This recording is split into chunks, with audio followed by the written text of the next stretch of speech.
అమ్మా ఏంటే పండగ వస్తుంది కదా షాపింగ్ చేస్తాను డబ్బులు ఇవ్వమ్మా.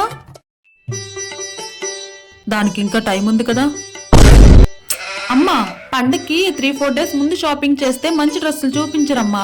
అదే ఇప్పుడు అనుకో షాప్ మొత్తం ఖాళీగా ఉంటది. నచ్చిన డ్రెస్సులు తీసుకోవచ్చమ్మా. డ్రెస్సులు అంటున్నావు, ఎన్ని డ్రెస్సులు కొంటావేంటి?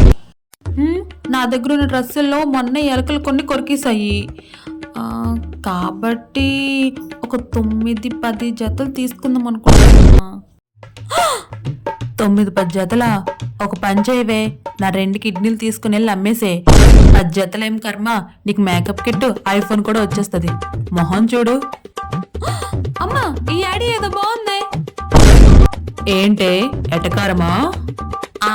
కాదు మమకారం. ఫస్ట్ మొదలు పెట్టి. సర్లే, ఎలాంటి డ్రెస్సులు తీసుకుంటావు?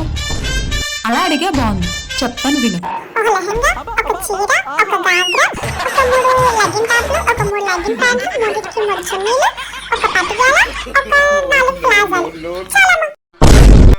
చాలు చాలు ఆపు.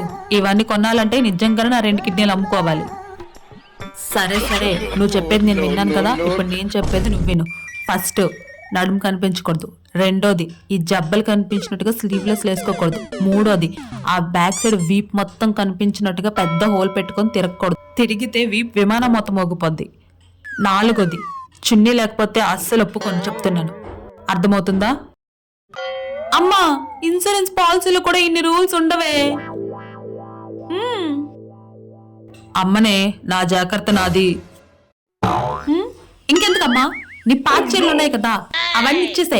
అవే పండగ బట్టలు అనుకుని కుట్టించుకొని తిరుగుతాను. కొత్త బట్టలా ఉంటాయి. అవును కదా, ఈ ఐడియా ఏదో బాగుంది. నావి బోల్డ్ చీరలు ఉన్నాయి పాతవి. ఎవరైనా వస్తే ఇచ్చేద్దాం అనుకుంటున్నాను. ఆ చీరలు ఇస్తాను, డ్రెస్సులు కుట్టించుకో. పైగా కొత్త మోడల్స్ లా కనిపిస్తుంది, చాలా బాగుంటుంది. ఉండు తీసుకొస్తాను. అమ్మా అది కాదే, వినే ప్లీజే.